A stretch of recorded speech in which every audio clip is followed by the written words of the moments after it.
Hey, everybody. Welcome to another episode of Hanging Out with K-Dubs. That's me. And I've got a familiar face who came back with us, Mr. John Barton. John, welcome back, sir. Thanks for coming. Thanks for having me. I know it's kind of short notice and everything, but I just appreciate you taking time. And we got some fun things to talk about today, I think. Oh, yeah. Which is unlike every other podcast that we do. It's fun stuff that we talk about. We just never know where the direction of the road's going to go. But yeah, no, we have a good time. It's always fun. We have fun. Yeah, that's the fun thing about, like you coming in here is we can talk about basically anything and it don't matter. There's no, you're not afraid to talk about it. I'm not really afraid to talk about it. So that's the fun thing about this collaborative, if you would. Yeah. That was when I first, the first couple times I did it, it's spent a couple of days beforehand. Like, what are we going to talk about? Now the last few times I've been out, I'm like, I just show up. I just show up. We'll get there. We'll get you in the right direction. Yep. We'll head that direction anyway. Yeah. Do me a favor. Pop your mic up just a pinch. A little more. A little more. Better? No. Oh, yeah. That's a lot better. Perfect. It was just kind of not quite all there, but I got it. Halfway in the cave? Yeah. Like 1 foot out the door. Yeah. Yep. So you've had some changes in your life happen here recently. Yeah, within the last month. You have left your job that you had, your career with Hartwig Plumbing. Yep. And you have decided to move on to something different. Yeah. Let's talk about that. I made a phone call. There was a short amount of time there that I wasn't into what we were doing, the way we were doing things, and the path that everything was going. That there was a lot that just kind of you don't want to talk smack, but on the other hand, it's so you weren't happy with where you were at. No, and I made a phone call to a couple of guys that I had worked with in the past, and they were working for Cerrone Mechanical out of Belvedere, and I was sitting at the bar one night and called one of my buddies over there and said, "Hey, what do you guys got going on?" And the first thing he said when he answered, he's like, "I've been waiting for this phone call," because they're not supposed to call and try and solicit work, because it's not the right thing to do is to call and steal guys. So I called him and he's like, "I've been waiting for this phone call." He's like, "I got 2 projects coming up that, one of them I really want you to headline." He's like, "But there's another big one coming up, couple-year duration project that's close." Year. Yeah. Whoa. And we just started that one this week. So that one's neat. We'll get into that in a minute. Yeah. So I ended up going back and forth and, figuring out, because I switched unions and everything. I'm still doing sheet metal, but I went from the Carroll Stream local to the Rockford local.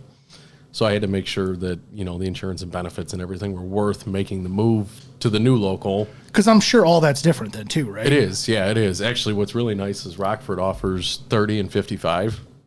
So if you're in for 30 years and you hit 55, you can retire. Whoa. Full. Whereas I would have to, I got in at 18 right out of high school. So no matter what, I would have to stay in the 265 local until 60 or 62 to fully retire. So I'm saving 5 or 7 years of my life. That's a big deal. Yeah. Oh yeah. So that was just because you started when you were 18. Yeah. Now it's a different story if you start when you're 30. Right. And even then, even if you start at 30, you can go full at 60. Whereas I want to say it's 62 through the union I was with before. So you're still saving time on your life there. But I don't know. It was the right move to make, and, the better move for my family and whatnot. And like I said, my furthest drive in the last couple weeks has been 45 minutes from home. Whereas before, my drive was hour and a half one way a day. So 3 to 4 hours a day of just driving. God. Yeah. That's a lot. So, you add that onto your 10 or 12 hour day, and now it's a 14 or a 16 hour day. Yeah. I'm getting paid for only the amount of time you're working. Exactly. You don't get paid the drive time. No. The only good thing is you're using their vehicle. That's a bonus. That was a big bonus. Yeah. I'm assuming it's the same way over at your new place too. Yep. Yeah, they had me in one of their runner trucks for a week or so, just to kind of get situated and, figure out their way of going about how they do things and everything. And because there's learning on not only your end but their end too. Oh yeah, because 100%. Obviously you know what the heck you're doing. Yep. But it's learning the way they do things different than the way the other place did things. Yep. And some of that can be, oh, well, this is similar. And others can be like, what? Yeah, yeah, absolutely. Well, and what's really nice is, it's kind of coming full circle back to like when I first started, is we get a set of paper blueprints, we get a set of paper submittals for all of our equipment, and all of our time cards and everything are on a sheet of paper. Whereas where I came from, everything was, I'll just send you files on it. I'll send you the blueprint files and the submittal files, and they had this time system that, to put your time in, it would take 20 minutes a day out of your day just to go on your iPad and try and figure out how to put time in. Well, now I grab a pen and a piece of paper and write down the job number and write down where the job is and how many hours I was there. So it's a lot. The honor system too, the honor code. Yeah, it's a lot less stressful.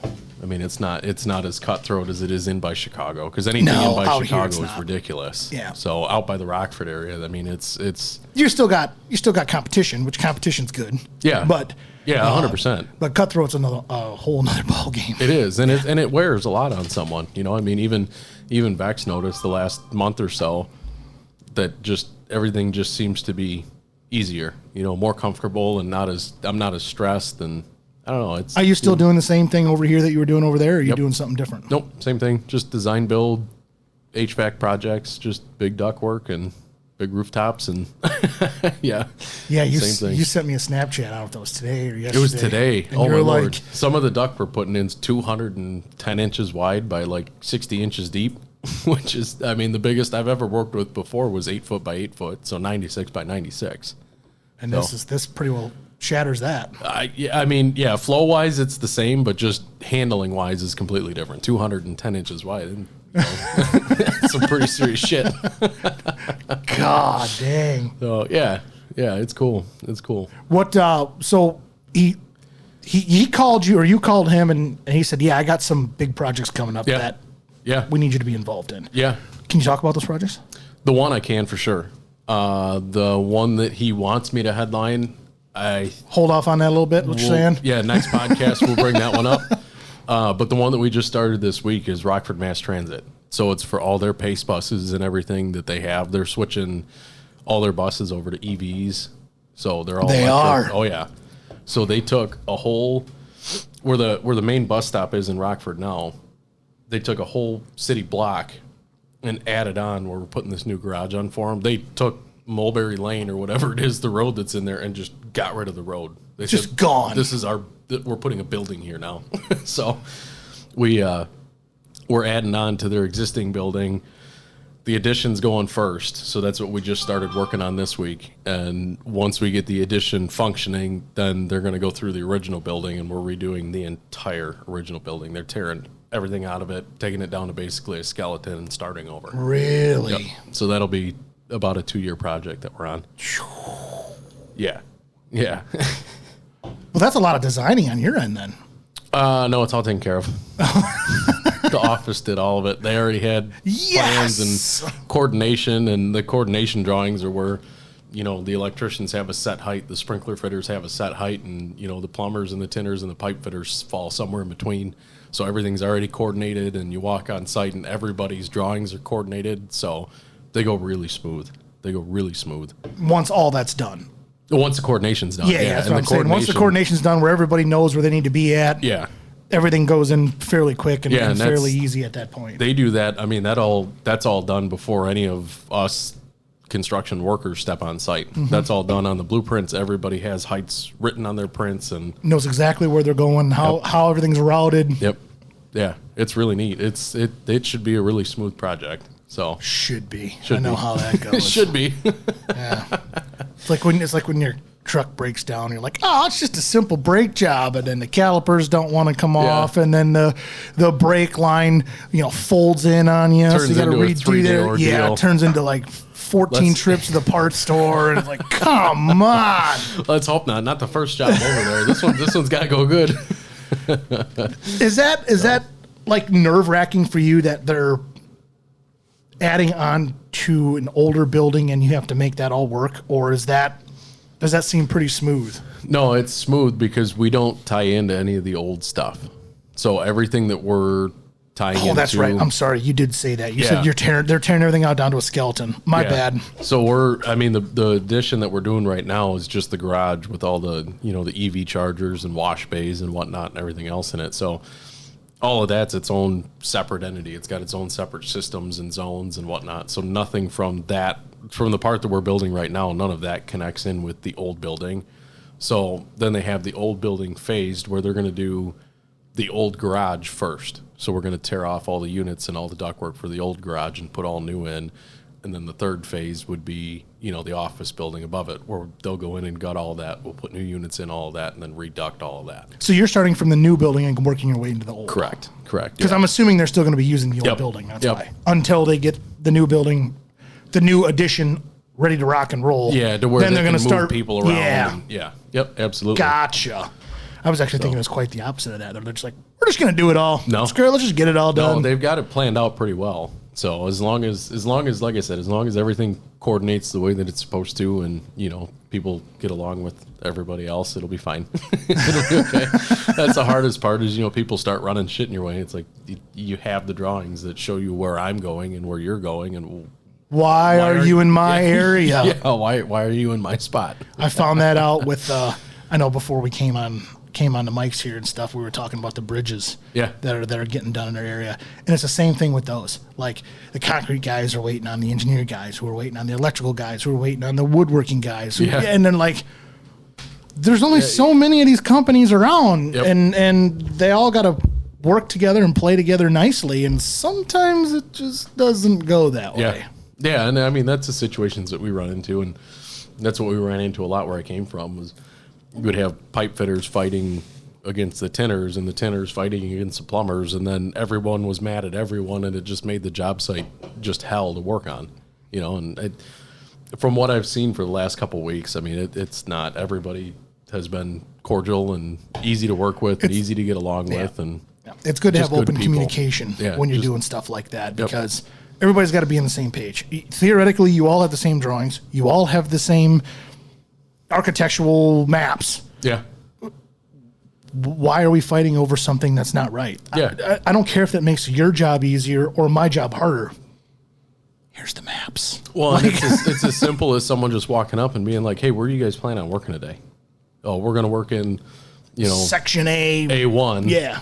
Okay, well, we were going to work in A1, but I guess we'll go find something to do in B1 and just kind of stay out of your guys' way. But we do have to get in there to get some shit done. Okay, cool. You coordinated in the field, too, with the other trades you're working with. Because obviously you're going to be in the same section often. Oh, yeah, absolutely. I don't care how big the building is. You're going to be working over each other at some point. It's always the electricians. It's always the electricians. They're always right on top of us. It's like, dude, guys, come on. Give us some room to breathe here. Yeah, always. Them damn electricians, let me tell you. I know. Who needs power anyway? Well, we wouldn't be having this conversation without power. Well, we could. We would. Just not on camera. Exactly. Or on mics. Or being recorded. No, electricians are great. They're great. Great people. I love them. That's just part of the job, too. It is. You're gonna butt heads with people that you work with. Yep. Every day, every week, every month, whatever it's going to be, you're going to butt heads. That's just the way it goes. Yeah. You see your work family more than your own family a lot of times. 100%. 100%. That's why a big vital part of it is like who you're working. I don't like to say, I never consider my guys are working for me. They're working with me.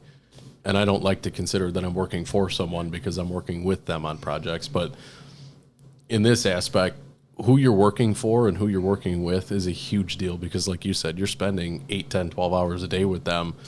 And by the time you get home, you have dinner and shower and go to bed, you're spending less time with your own family than you do at work with, just a bunch of dudes all day.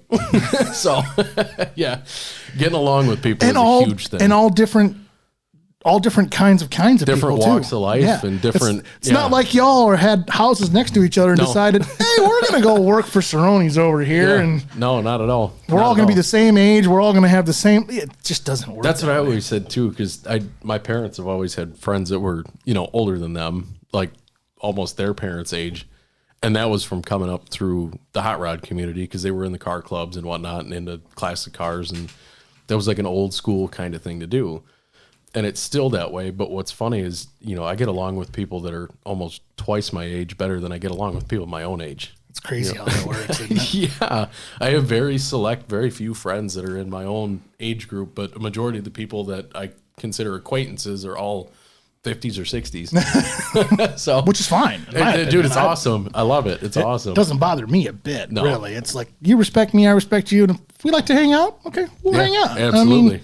It's not going to hurt my feelings one way. I don't care if you're 68. I don't care if you're 28. I don't care if you're 21. Yep. Just be cool. Yeah. I'm all right. Just be a good person. It's not hard to be a good person, dude. It's not. It's really not. So not hard. My superintendent and I were just having this conversation the other day. We went out golfing last week, and that's what he was saying. Because he was talking about, how just trying to get along with not only our own company on job sites, but, other trades and whatnot. I told him the same thing. I said, it's not hard to be a decent person. He's like, well, especially when you're getting paid to be a decent person. I mean, he's not wrong. No. He's not wrong. No. And like me, I've been in customer service my entire life. Mm-hmm. Like literally my entire life, I have been dealing with the public, whether that's been like now a public servant or when I was getting paid by companies to be in sales or parts or service or anything like that. And, you can get peopled out. There's no doubt about that. 100%. Yeah. But it's still, at the end of the day, you don't need to be a dick. No. No, not at all. You can be in a bad mood. You can be in a bad state of mind. But at the end of the day, you're there to help the people that your job is paying you to help the people. Yeah. Whatever people that is, whether they're customers, whether they're, the public, whatever. You're getting paid to do this, which means that at some point in time, you need to put a smile on. And you need to say, hello, sir, or hello, ma'am. What can I do for you today? Uh-huh. And the next day, start over. Yeah. Oh, 100%. Yeah. I'm learning this in my life. I'm 37, so I'm learning this. There's a lot of times I shut down, and that's fine. I get that. If I shut down, just know, like, dude, there's a damn good reason I'm not talking right now. He's going to either punch someone or, yeah. But start the next day over on the right foot. Start again from scratch. I don't care if you're going to start from scratch. Hey, today's a new day. Slept decent.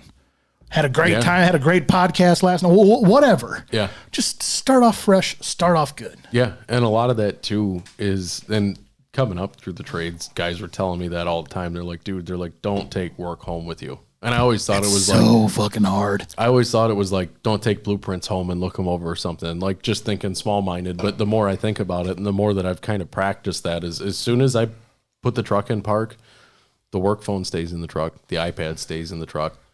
Everything mentally I try to leave in there. So that way when I go inside, it's my wife and my kids and just hanging out and having a good time.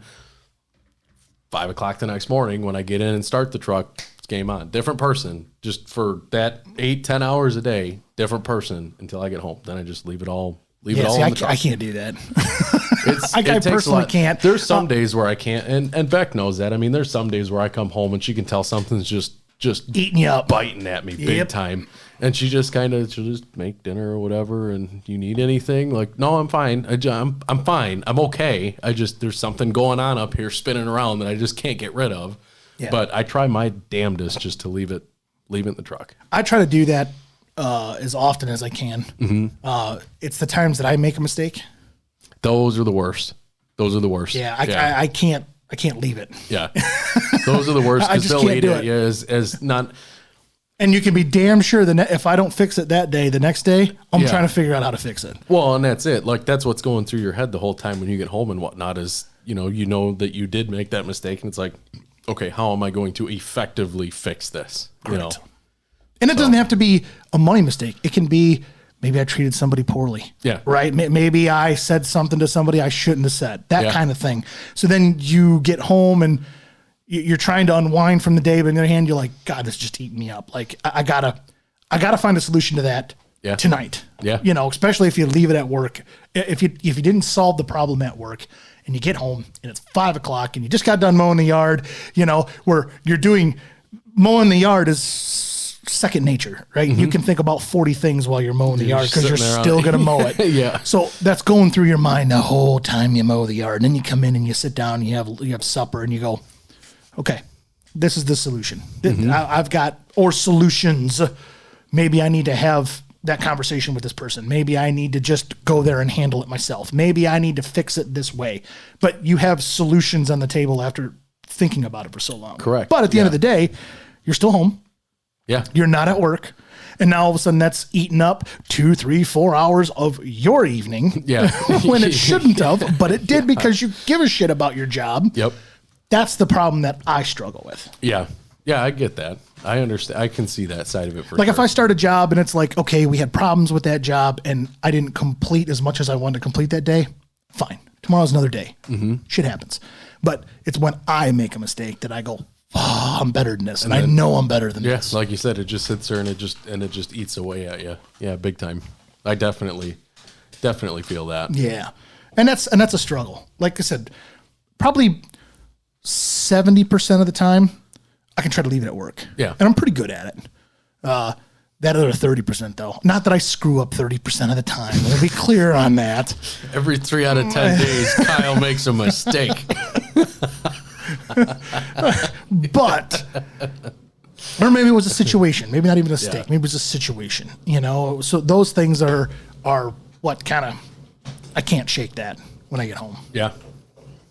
But when you care about your job, you like what you do, you're going to have those days. You know, for the people that don't, that it's a 9 to 5 job or whatever, 8 to 4 job, and they're just like, well, it'll be there tomorrow, a lot of those people can shut that off. And I think a lot of that is the difference between just a job and a career, too. You know, I mean, there's two, they kind of mean the same thing, but they don't really mean the same thing. You know, a career is something that you've literally invested your life into. A job is just something that you do and it pays you. And you move on to the next one, or you move on to the yeah. next day, or whatever the case may be. I agree with that. So, I agree with that.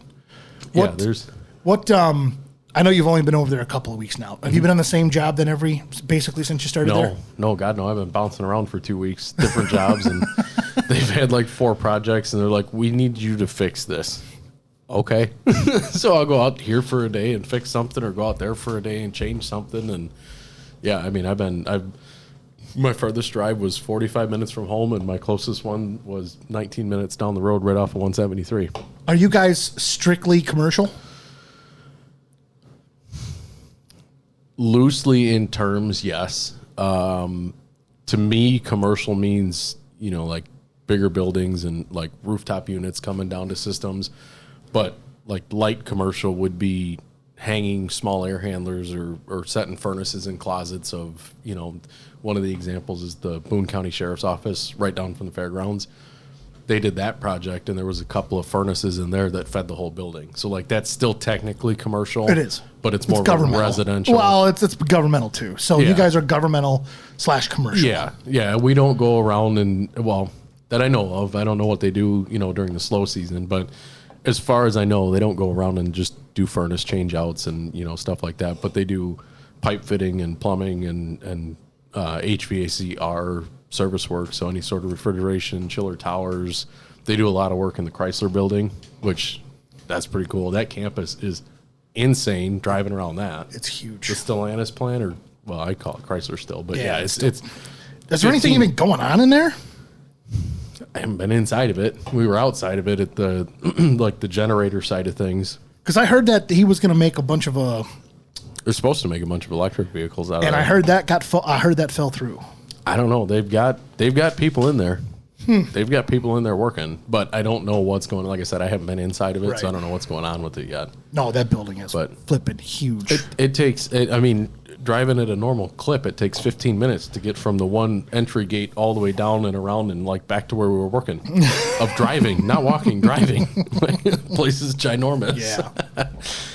So they do, you know, stuff like that, and they do a lot of food plant work, like process piping and stainless work, and their shop is set up. Their shop is awesome. It's got a laser table, so you can put your sheets of metal in there, and plasma cuts out all your pieces that you need, and they've got the right sizes and all that stuff. So you just put the blueprint in there, basically, and it'll just... And it burns out every individual piece, and, I mean, they've got the auto brakes that'll break. It'll take half-inch flat plate steel and bend it 90 degrees if you need it, or anything in between, over, under, whatever. Wherever you need it. And then they have a laser welder in there. Have you seen the videos of those? No, I've seen one in person. they have a laser welder there, and I am itching to get to use that thing. Those are awesome. So we go to every year we try to go to like a truck show for like townships and cities, and it's a place where they build all these plow trucks, these big plow trucks, and they have one there that a vendor comes in and shows the tricks of the trades and what it'll do, and it's just like, they're cool. How much does that freaking thing cost? I'm sorry, that's more than my budget for the year. Yeah, they're ridiculous. They're ridiculous. Cool though, man. Let me tell you. I mean, they have specifications, because the one that we have it's a Miller, and they have specifications. You have to build a room to have this welder in. It has to have auto sensors on the door tied into the welder, so the doors have to be shut for the welder to even turn on. So otherwise, if you open the door, the welder shuts off. Yeah. You open the door, the welder is shut off, and like I guess the lasers are powerful enough to where they could really mess you up big time. So that's kind of neat. I didn't hear that part, but obviously they're not going to tell you that in a demo. Yeah. So it's cool though. I mean, I'm excited to get behind the wheel of that thing and give it a run, because Well, with your ret rod project coming up, you probably might be able to. I've had a lot of talking about that too with a couple of the guys that are in charge over there. Like, hey, if I can draw something out, and I know I got to give credit to him. Josh Widener said he can CNC shit out for me, which would be awesome too. He's got that down to a science. Yeah. And I've been talking to these guys for like, just mounting brackets for 4-link bars and whatnot. And I was talking to my buddy Matt, and I'm like, if I draw something in 2D with dimensions on it and give it to you, can you put it in a CAD file and have them burn it out for me? And he's like, oh yeah. He's like, their burn table will do up to 1/2-inch steel. Oh yeah. He's like, so how thick would it have to be? I'm like, 3/16. Maybe. Yeah, maybe. So anything that I need, like custom cut and whatnot. I mean, yeah, you can go on eBay and buy the parts done already, but if you can figure out your own geometry for it and what you need and draw it out, and actually, luckily, going through the apprenticeships and going through high school and whatnot, I took a lot of drafting classes. So when it comes to physically measuring something up and drawing it out, you got a really good idea. The only thing I don't know, I'm terrible with technology. So as far as CAD designing goes or anything like that, I have no clue. So if I can send you something in the flat and say, here, put this in CAD and 3D this baby for me. Yeah, and they can do that. So I've had talks about that. They're like, yeah, just whatever material costs, that's it. As long as if you build it on your own time. I'm like, okay, cool. Well, yeah, done. Yeah. I mean, so here I am on a Friday night, like, Yeah, they gave me a key to the back shop, and they're like, anytime you need to get in, I mean, we've got our own codes and shit for the keypads, and they're like, anytime you need to get in, just whatever. If you need to use something, just give someone a heads up that you're going to be doing something. Yeah. Okay, cool. Yeah. They hate to come on a Saturday and be like, God, I put that tool over here. I know I did. And then John's at his house going, yeah, look at this. Look what I got. So, but yeah, no, it's really cool. All of us, I mean, they've got 8 guys, 7, 8 guys there right now. And, my buddy Tim and I just went over, and we all get along with the other guys just fine. And I thought there'd be a little animosity, a couple new guys coming in, like, we get thrown on this big project right away and whatnot. But that's why they hired us, is because they needed a couple of guys that were very efficient in design building, which is, I mean, like I said, you get your blueprints and everything's already sent out, and you just take it from there and go. And there hasn't been, that we've seen, it's early. It's early too. But there hasn't been any animosity, and everyone that we've worked with, they're like, oh no, you guys are pretty cool. Like, because everyone comes in thinking, not. Everyone comes in thinking the new guys are gonna be like, oh, they're gonna be assholes, But I mean, you're not. I try not to be. We were just talking about this. You get paid to be decent. So yeah, no, it's worked out really well. I'm really, really, really happy where I'm at. Good, big time. That's what matters, man. Is happy is a thing. Oh, big time. It really is. Yep. And once you can figure out what your happiness is, man. It's like Happy Gilmore too. Take me to your happy place. And what'd you think of that? Did you see it? I did. I watched it. It was, I don't know. There was a lot of throwbacks in there. There was a lot of cameos and stuff, which I thought were pretty cool. The whole movie itself, I don't know. It was okay. I think if you go in if you go in expecting, like, you know, have you ever seen Twisters? Yes. The sequel to that. And actually, I really liked it.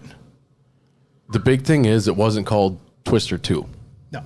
It was Twisters. And that's what they said right out of the gate, is if you come in expecting it to be like Twister, they're like, there will be some like throwbacks, homages to it, you know, some Easter eggs. And if you come in expecting it to be just like the first one or just better than the first one, don't expect that. It's a completely different movie.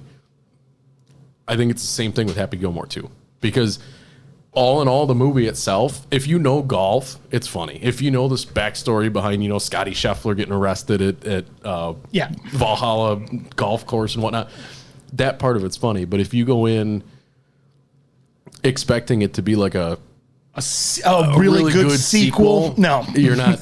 You're going to be disappointed. Yeah. So you got to go in open-minded to it. I thought it was all right. I thought the storyline was a little goofy at the end, but other than that, I mean, I thought it was a good movie. I thought it was good. Yeah. I mean, I enjoyed it. I mean, it's maybe after a few cocktails, I'd probably enjoy it a little more. The John Daly parts are hilarious. Oh my God, drinking out of the Germex. John Daly cracks me up. Well, I also liked all the things that he was drinking out of in the beginning of the movie because he was an alcoholic. He picked the one golf ball up and opened it. Or the golf club. Hey, you want to drink my 3-wood? You want to try a taste of my 3-wood?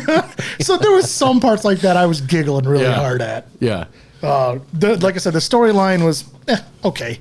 But overall, I mean, I laughed. There's no doubt. Yeah, me too. Laughed. Me too. Like I said, it's a Sandler movie, and I get a kick out of a lot of his movies. I think some of them are good. See, he hits and misses with me. Some of them are really good. Some of them are kind of eh. I think when he tries to be too serious in a movie, it kind of loses it for me because I've never seen him as a serious actor. He's always been Happy Gilmore and Billy Madison and Little Nicky and see, like Little Nicky didn't do much for me. But like Hustle. I never seen that one. You need to see it. That one's pretty good. It's a more serious movie than joking, but it's really good. Yeah, I haven't seen that one. The plot's really good. The storytelling is really good on it. It's actually probably when it comes to Adam Sandler, it's probably one of my top 5 favorites. Really? Yeah. So I've heard a lot of the other one that he did that was, what was it, Uncut Gems? I think that one was pretty good too. I heard that one was good, but I've never seen that one. He could be a drama actor. Yeah, he could absolutely. Yeah, he's got it. He's got that part down. But he's been around a while. That's for sure. He's done a lot of different things. Hey, did you watch him golf with DeChambeau? Bryson? Oh yeah, dude, I loved it. I thought they were gonna do it too. They were so close. In break 50. He's actually. I mean, it seems like he's actually a pretty damn good golfer. Well, I can tell you one thing. Because we're going to go golfing after this. Yes, we are. He is way better than me. Oh, yeah, dude. Hands down.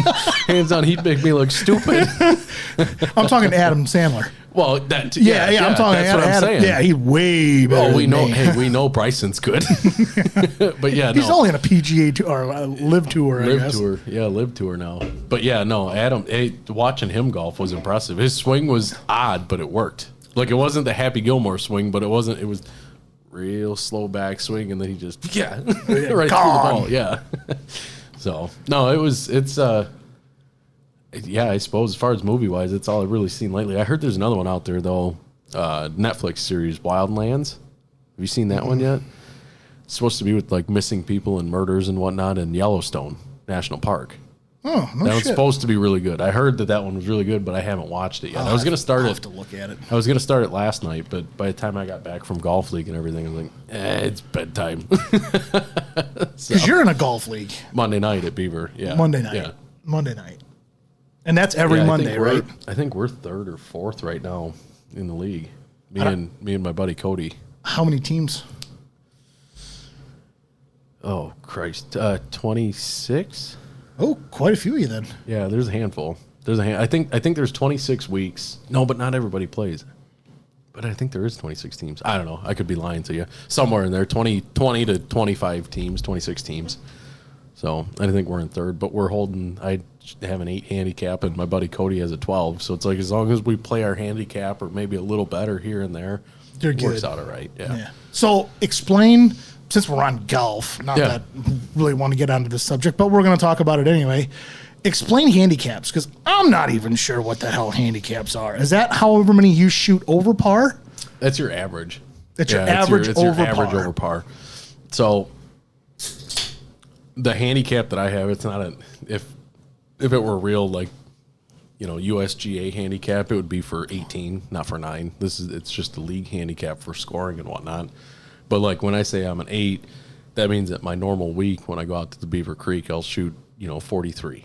That's like me shooting par when it adds up for the handicap. Got it. So it's rolling, and I think it rolls over every 3 weeks. So it changes every 3 weeks, is what you're saying?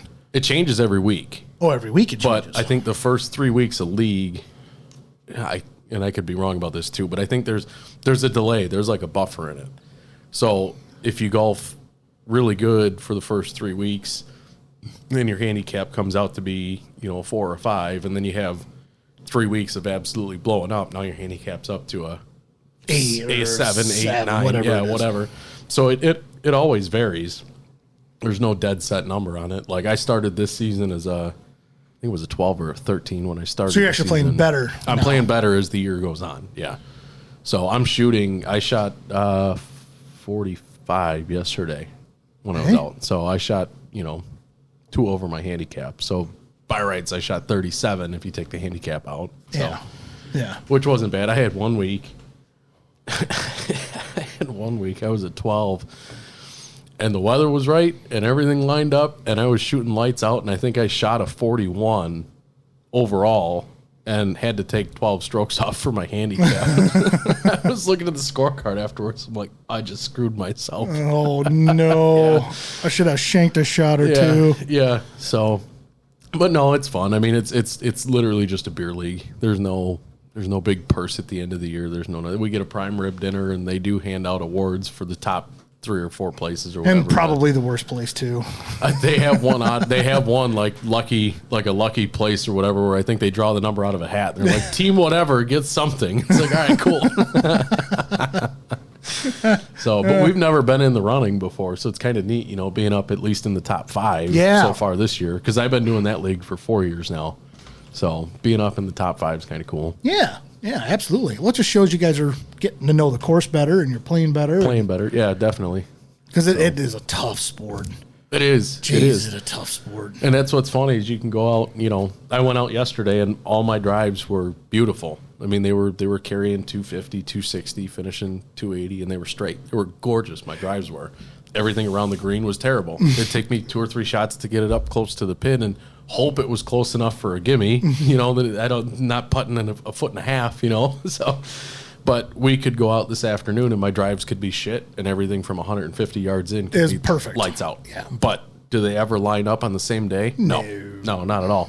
Not at all. No. So last year I had one day last year where I shot even par at Beaver. I shot 35 out there. And that was the best round of the year, and it was the last day of the year that I played golf. It was in mid-October or whatever. So that was the one day where everything lined up. And I'm like, well, I guess I'm coming back next spring to play. Because you always get those shots or those rounds, you do, and you're like, coming back. This game's easy. Yeah. And then the very next shot, you're like, oh. Try to replicate it, and you're like, damn it. Wait, I thought I did everything right. Yeah. No, definitely didn't. That's what I always say. I love this game. I hate this game. That's pretty much what it is, too. It's a love-hate relationship. And like me, I only started golfing last year, really. Mm-hmm. So it's a new experience. It's still even a new experience. I go to Beaver Creek, and I'm like, all right, I'm only going to lose 3 balls today. Yeah, set a goal. Hey, it's good having goals. Well, I mean, you got to start somewhere, you know? Yes, you do. And I'm going to hit 2 drives that are straight. Yeah. 2. Yeah. I don't care if I play 9 holes, 18 holes, 27 holes. I'm going to hit 2 that are nice drives. They look good. And then once I get consistent at that, then I'm going to bump those numbers or lower those numbers. Yeah, absolutely. I went out last week. I went out golfing at Kruger Haskell in Beloit, which that's a nice course too. It's a municipal course, but it's nice. And one of my bosses that I was out with has never golfed in his life. And it's that course is pretty tight for the most part, so it's not real wide open. Yeah. And it's not the beeve. Getting off the first tee box, I think Matt took 7 or 8 shots to get about 100 yards down the fairway. Hey. He was making forward momentum, and there was a stack of people on the tee box behind us, and I'm like, how about we play scramble? Yeah. So I would hit, he would hit, and then we'd grab his ball, and we'd come up to my spot, and I kind of walked him through it. And by the end of it, he was doing all right. He was doing all right. Yeah. He was doing to the point of where, I mean, if he were playing hole by hole, he'd have, the bogey, double bogey, triple bogey every hole. So, and that's his first day for playing. a guy that's never swung a golf club before. And swung a lot of baseball bats. That's the hardest part. That's me. That's the hardest part is coming out of the baseball swing and figuring out a golf swing. I'm still learning that. Mm-hmm. Like, it was funny. We were out a couple weeks ago, and my buddy Josh was like, "That is the most baseball swing I've seen you do since you started golfing." This is 2 weeks ago, and I'm like, "You hush, all right? I'm learning this game. Pipe down, peanut gallery." You've been playing this game for like 30 years. Yeah, I'm in year 2. I started 4 years ago when I started the league out there, the Monday Night League. That's when I started. I had golfed before that, but not like, "Hey, Grandpa, I need to borrow your clubs. I got a bachelor party to go to." Not like. Oh, mine was the same way. Yeah. It was, "Hey, there's a golf outing. You want to go?" Like, sure. Yeah, Can absolutely. I borrow your clubs? Yeah, You're inviting me. absolutely. Like, can I borrow your clubs? So, No, but you can borrow this shitty old stack I got in the corner. Perfect. That'll work. yeah, and that's like I said, I just started 4 years ago. I was really involved with it last year. I think Hunter and I were going out 6, 7, 8 times a week. Oh, wow. That's quite a bit. Because on the weekends we would golf mornings on Saturdays, and then we would golf afternoons at Beaver. So it's like nonstop. Last year I was shooting lights out. I was playing really good. And this year, between everything else, new job and rat rod and getting with the chickens and everything else we got going on, it's like Other priorities, man. Monday nights, and then maybe one night a week outside of that I'll get out and golf. But it's been, for the most part, it's just been Monday nights this year. Yeah, I'm usually like a Friday after work. Friday beer league. Or Yep. whatever. Just Yep. just something to get out of the house and grab a couple friends and go play just for some, kind of something to do too, and it's not, you're not hurting anybody out there, you're not doing anything wrong, you're just going to go out and have some fun. Hopefully you're not hurting anybody out there. Well, that's the goal, right? But yeah, I mean, that's like the best part about it is, like you said, you just get a couple buddies together and you just go out and drink beer and be outside, Yep. You're not sitting on the couch or whatever. And Nope. Yeah. No. How like you brought up rat rod? How's your rat rod coming? It's stalled.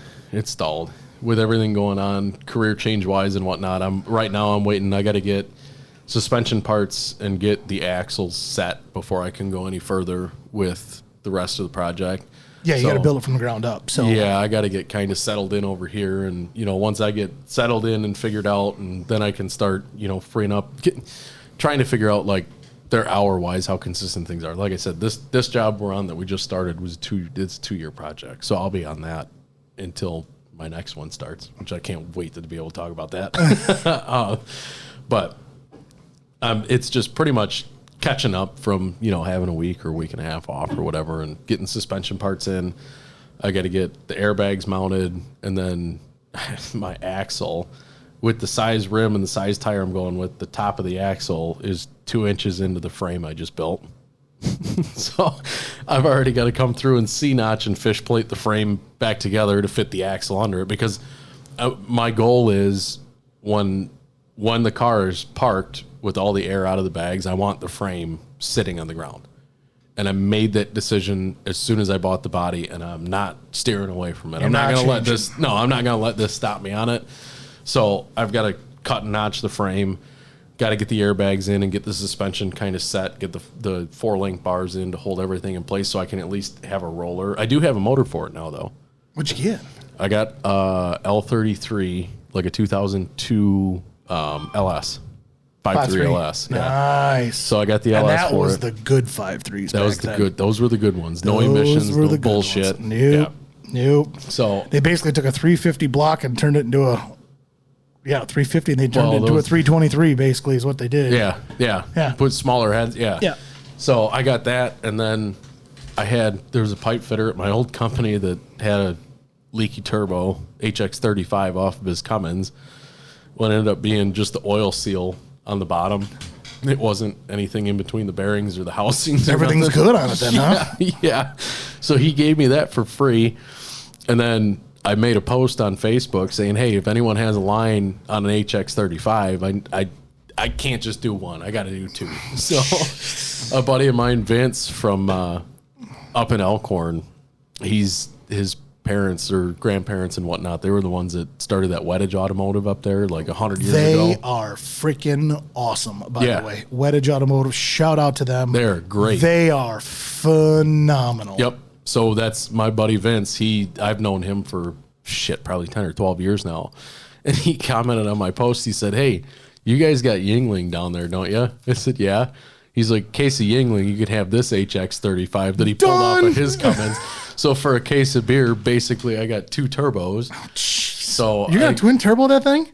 I am, but I'm putting like 8-pound blow-off valves in it.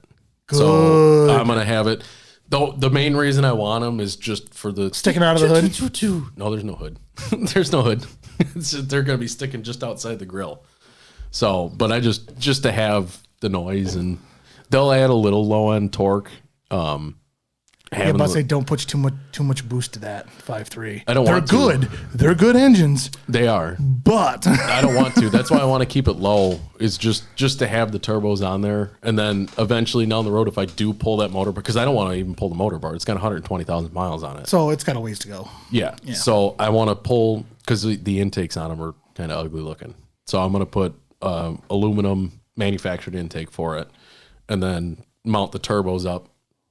Right up off the top of each manifold, and then pipe those direct into the intake and figure something out for exhaust. Yeah, figure something out. So I'm running the 4L60 trans till it blows up. I'm just going to leave it in there, and it won't take long. No, probably not. So if it goes, it goes. If it doesn't, cool. But I mean, it's like I said, low budget build right here. Yeah, so. and the 4L60s, they're fine, but you start doing anything to them. Any extra power and they're toast. Yeah, they tend to be like, no, this just ain't for me today. I'm just gonna give up. Some days they're gonna be like, oh yeah, baby, bring that on, and the next day they're just gonna be like, I think I've had enough of this. You've squealed those tires way more than I can decide. Oh, yeah. I think I'm just gonna go for a little sleepy sleep. Yep.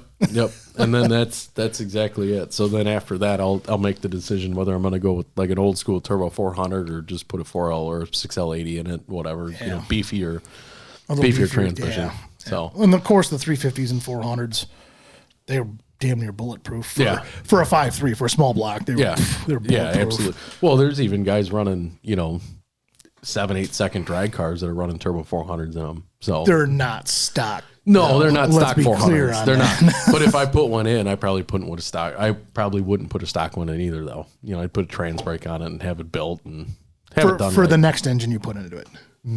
Yeah. Oh yeah. Yeah, because there's already plans outside of that. I just want to get it on the road running and driving. Yeah. So that'll be fun to see it. I have a line on a 6.2 with a Magnuson on it, supercharger. And the guy's pulling it out of a 28 or 29 rat rod because it has too much power. I said, there's no such thing as too much power. Yeah. He's like, I'm just going small block so I can cruise it. I said, let me know when you pull that motor because I might buy that thing off you. 6.2 with a supercharger. 6.2 with a Magnuson supercharger on it. God, he's got to be pushing a lot of horsepower. More torque than anything, probably. More torque, yeah. I don't know. It's probably 550 or 600 horse motor, but in a car that weighs 2,000 pounds. It's a go-kart with 600 horsepower. So, yeah, I got a line on something bigger and better. I just want to get it on the road. I'm thinking like next spring is my goal. To have it ready to rock. Yeah, as soon as the not that I give a shit about the salt, but as soon as the snow and everything's out, because I'm gonna have a windshield in it, and that's it. No other windows, no heat, no AC, no nothing. Don't need it. So as long as it's nice enough to drive it out, I want to have it on the road and cruise it, and I'll drive it. I'll drive it every damn day. I don't care, rain, shine, snow, whatever. It'll have windshield wipers and a windshield. That's it. You have to have that. Yep. Mirrors. Don't forget mirrors. At least one rear-facing mirror on the driver's side, I think. Driver's side or rear view. I thought you had to have on a driver's side too. It just has to have one rear-facing mirror that the driver can see out of. Okay. So shows you how wrong I was on that. Yeah. Wrong. So because we also, whatever, month and a half ago now, maybe 2 months ago, we went to the Distillery. Oh yeah, for Six Summer. That was awesome. cool. That was cool. Those guys are so cool, man. Every single one of them will take the time out of their day to talk to you about their build like you've known them for 100 years. You know, every single one of them, every single person we talked to that whole week, because Beck and I followed them Sunday, Monday, and Friday. And everybody that we talked to took their time out of their day, and they were like, oh yeah, this is what we did, but they're proud of it. You know, they're proud of it. We're out here driving 11 or 1,200 miles this week and racing an 8-second car down the track at every track and fixing shit in between here and there. And yeah, because they're street legal. Yeah. You literally got to drive them from racetrack to racetrack. Yep. And hit checkpoints along the way. The whole thing with the dragon drives, and they do them all over the country. I mean, they do them nonstop year round. If the weather's shitty in the Midwest and, you know, up north, they head south. They're doing them on the South Coast all the way around, and they just kind of follow the weather around the country all year. So, wow. Yeah, it's cool. They're cool, man. Seeing, I mean, some of the cars were 6-second capable. Alex Taylor's car that was there, 6-second car that is driving down the street, and to go a quarter mile in 6 seconds, that's impressive. Moving. that's impressive. Moving. That's 250 miles an hour in a quarter mile. So, yeah, it was cool seeing all those guys come through, and all the feedback and everything that I heard from the whole Six Summer week, all the feedback about the Monday checkpoint, which was Rush Creek, was they had an absolute blast there. They had a riot. They had it set up good.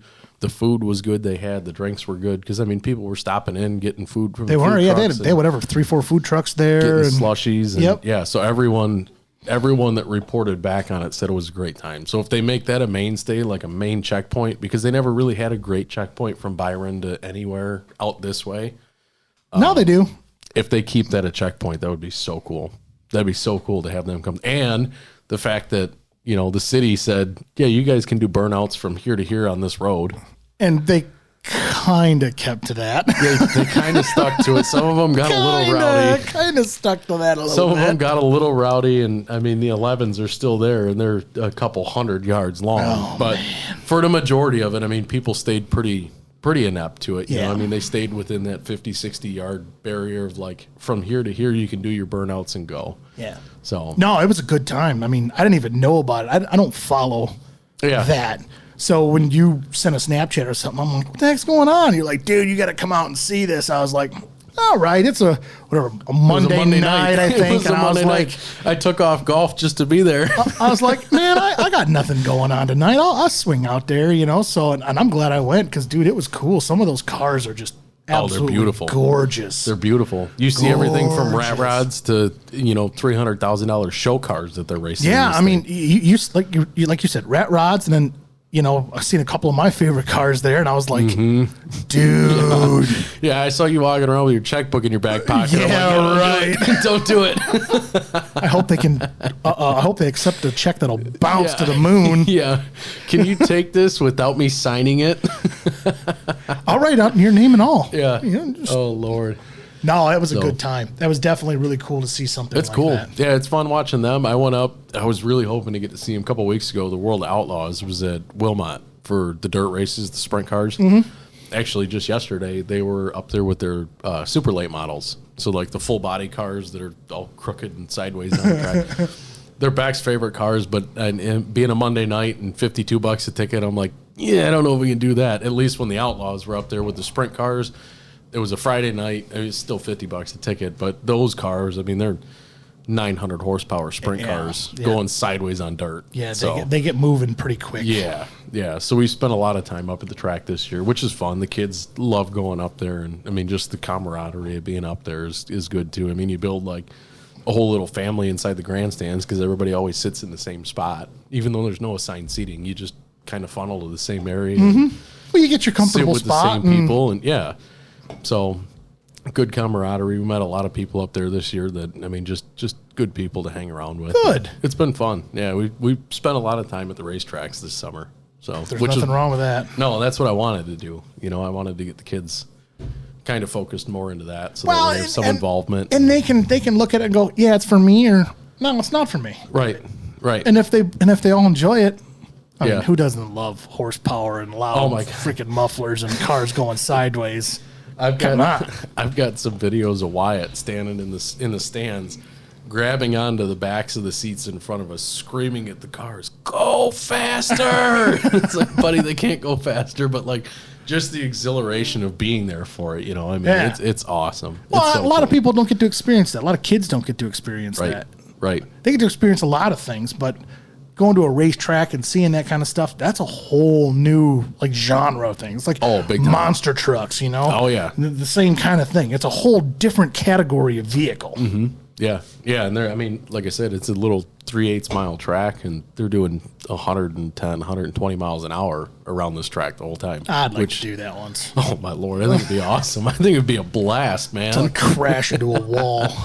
I know Trevor said he wanted to build a hobby stock or a pure stock car and put earth concrete all over it and go out there and race it. And he's like, "What do you think it would cost?" I'm like, "You want to run in the front of the pack or you want to run in the back of the pack?" Because it's two completely different price points. You can get in for $5,000 and get out there and just race. Is it, or you can spend $30,000 and be competitive up front as long as you're a good enough race car driver, But I'll race that thing for him. Yeah, I think that's what everybody said when he brings up the race car. They're like, I'll drive. And he's like, "No, I'm driving." Well, here's the funny thing that I have learned over the years, like with tractor pulls and truck pulls. Mm-hmm. Usually the person that builds a tractor or truck don't drive it. No. That's what I told him. I'm like, I'll build you the car. They know they're going to get in there and, for lack of terms, pussyfoot it. Oh, yeah. Because they don't want to break anything. Want to break it. Yeah. And the next person's going to get in there and go, "I don't got to fix it." Yep. Foot to the floor. That's exactly. And that's what Trevor would be perfect at, because I would build it, and I would build it up to, whatever their specs are. Some of them you can't because they're sealed in crate motors, and, the 602 classes, 604 classes, they have to have, like, paint markers on the lock nuts and shit to where you can't do anything to them. But some of the hobby stock and pure stock ones, I'm like, dude, we could build a car like that. I could build it and you could go race it. He's like, I don't care if I break it. I'll just have you fix it. Exactly. Okay. 100%.